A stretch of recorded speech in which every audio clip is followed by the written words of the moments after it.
to talk to all of you today. Today is a very, very important day. Now, this Dharma is in its 34th year.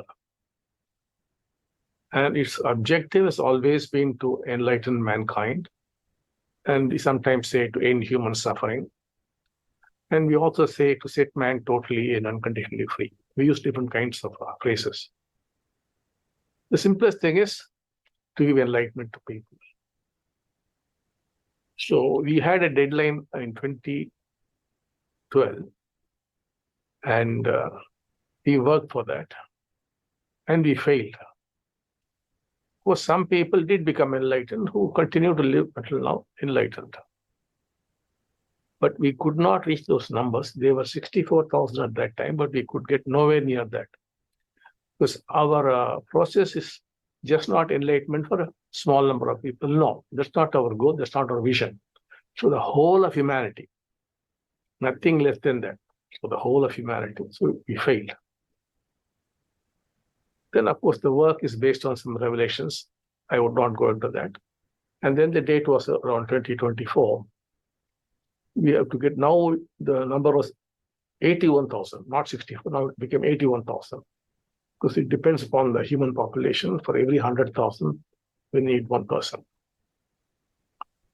Now, the way things are going, it looks like the muhurta for this is January 15th. If by January 15th, we have 81,000 people, 81,000 who have made it. Made it means they must be able to move into Ananda at will and be able to transfer Ananda to anybody on the planet at will. Besides, also pray to people to have their problems solved. That he is a warrior of this 81,000. We call this 81,000 army.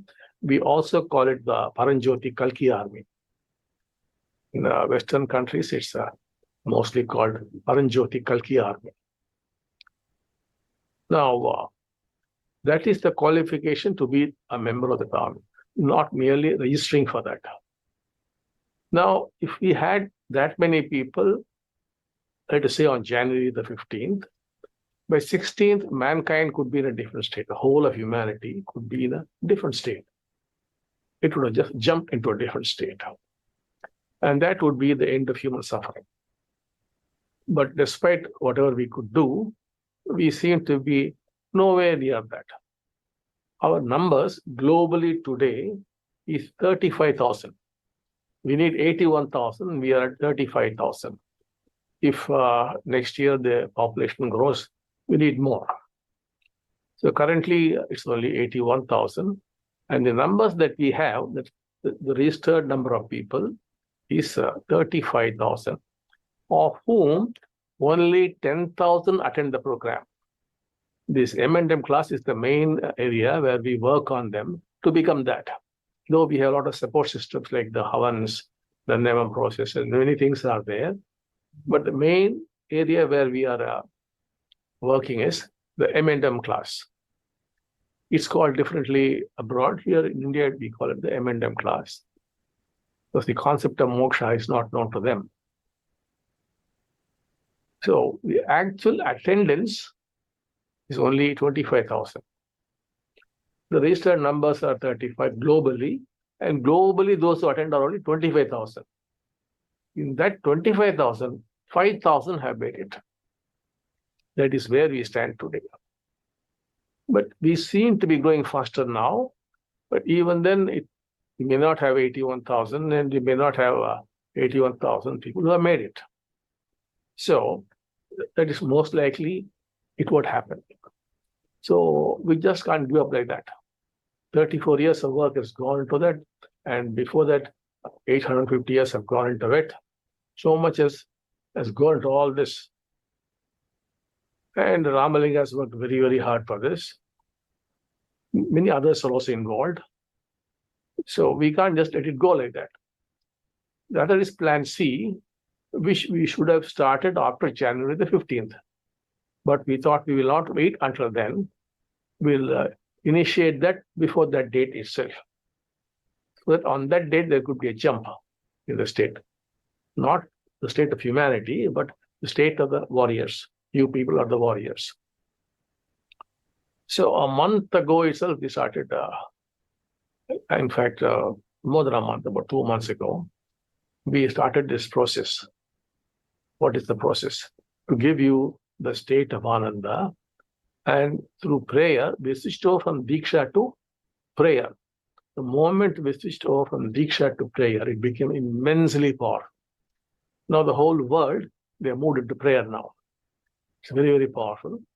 So once we moved over to prayer and we could give Diksha to the people, we could give Ananda to the people, we found that we were able to transfer the state. And not only that, it was becoming more and more powerful by the day. Every day, it was becoming more and more powerful. Nemam was the main place from which we were delivering people to the world. And Nemam, the power grows every day. For example, yesterday the power was one thing, and today the power was different. Today's power was more than yesterday's power. It keeps growing and growing and growing, this power. Now, what we would be doing is, now in this M&M class, every month we meet, we'll increase the power. I'm using the secular words like power. The actual word should be grace. But most people are comfortable with secular terms. They like to avoid spiritual terms. So I'm going by that. So the power would be increased for you in transferring the state. That you must understand, you do not transfer. The transfer is done through Diksha, which is given by Paranjyoti. Here, to be very specific, it will be Paranjyoti Kalki. Now, when we do Vishwaguru programs, we say Paranjyoti Shiva, we say Paranjyoti Krishna, we say Paranjyoti Karka Durgamma, we say Paranjyoti Andal, we say Paranjyoti. So many gods are there. There are so many gods of which we do not even know. For example, in Nemam, somebody came to us and we asked them, you get connected to your God and then tell us. And the person said, our God's name is Madurai Veeran. Now, later on, we came to know, people know that, but we did not know. We never heard of a God called Madurai Veeran. So, of course, we said, now you add the prefix Paranjyoti Madurai Veeran, call now and see how things happen. And then things began to happen. So we go on adding the prefix Paranjyoti and then the name of the God. Now, though Paranjyoti is added to everything, Paranjyoti, once you add that name, it would function accordingly. Like if you have an actor, he could act on multiple roles.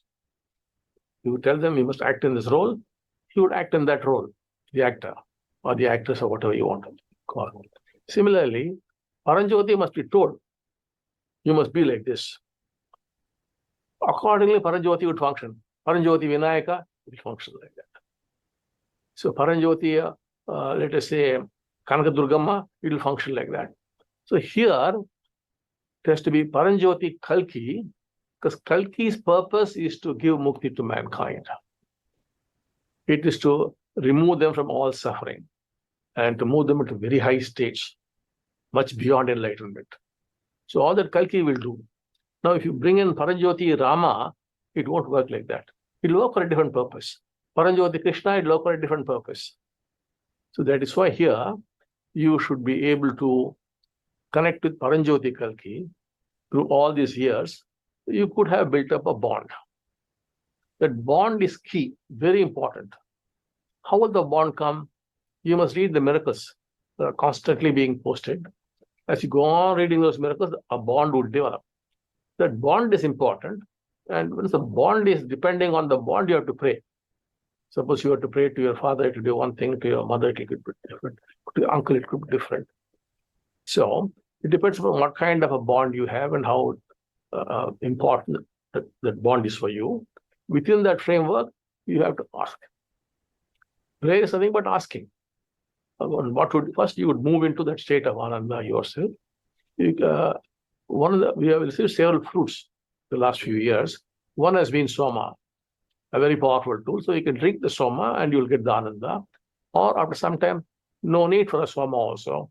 Just you think of Paranjyoti Kalki, and immediately that Ananda would come. Or think of the last time you had Ananda, it would come. And once it comes, then you have to pray. Pray means asking that this state of Ananda must be transferred to so and so. Now here you must be clear. You can give to one person directly, sitting in front of the person, you could give. You can give to 100 people. You could give. Now, you could do a program, let us say online, where on the other side there are 1,000 people gathered. You could do. So, need not be physically there, online you could do. Suppose, now you're not able to do on the phone, nothing, no problem. Without seeing them, you can do. Anybody, anywhere on the planet. Now, when you do that, you have to have a mental image of that person. That is the address to which the transfer must be done.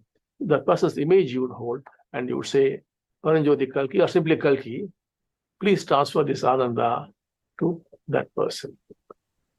Holding that image. Suppose the image also you're not able to hold, you've forgotten the image of the person, or you're incapable of visualizing the image, then feel for the person. Feel for the person and say, Kalki or Paranjyoti, please transfer this Ananda to that person. It would go. You could be in Bangalore, Hyderabad, Chennai, or Delhi. You could go it could go to somebody in Moscow or Beijing, or even North Pole or South, anywhere. Space does not matter. Anywhere you could be, anywhere the other person could be. Time does not matter. Could be daytime, morning, night, evening, any time you could. Space and time do not matter. And any number does not matter. But if you're one person giving, then you could give to a maximum of 100,000 people. After the number exceeds 100,000, the power would slowly start declining. So in which case, there must be 2 or 3 people joined. There are 3 lakh people, 3 people together could do it. So that is how you can go on transferring. And there could be Buddhists, Hindus, Christians, Muslims, atheists, communists. They could be in jail. There could be crooks, bandits, rogues, cheats, horrible people. No problem. Very horrible murderer crook, a terrorist, can bomb him with Ananda and he will have the effect. No judgment at all. Whoever the other person is, whatever the other person is. But how much he would receive, that of course would depend on him, on his karmas and other factors. And upon the one who's praying, it depends also on you. If you have a good bond, it's very powerful. If you have a weak bond, it will not be so powerful. So both factors are involved. But as you go on doing this, immediately your state also would go on increasing. Now, once you pray for this transfer, if the transfer has been done, what is the proof? Your own Ananda would go up. It will show a jug. It will become more. That is the proof it has been transferred. Now, as you go on doing this to more and more people, day after day or month after month, your own power transfer will be growing and growing and growing. Your own Ananda will be growing and growing and growing. So it is something which keeps growing. And of course, as it keeps growing, more and more things will open up, about which I am not talking now. Except one thing I'll tell you, soon this Ananda would also be transferring causeless love, simply love for no reason. You all know love, but that is a bogus kind of love. So a love where the self is involved and where some agenda is there. So not this kind of love is not at all love. So we do not talk about that. Or a boy falling in love with a girl, not that kind of love. So this is simply a causeless love which has to be experienced. Now this Ananda will slowly start delivering that also. Some people may get some siddhis also in due course. Some people, for example, yesterday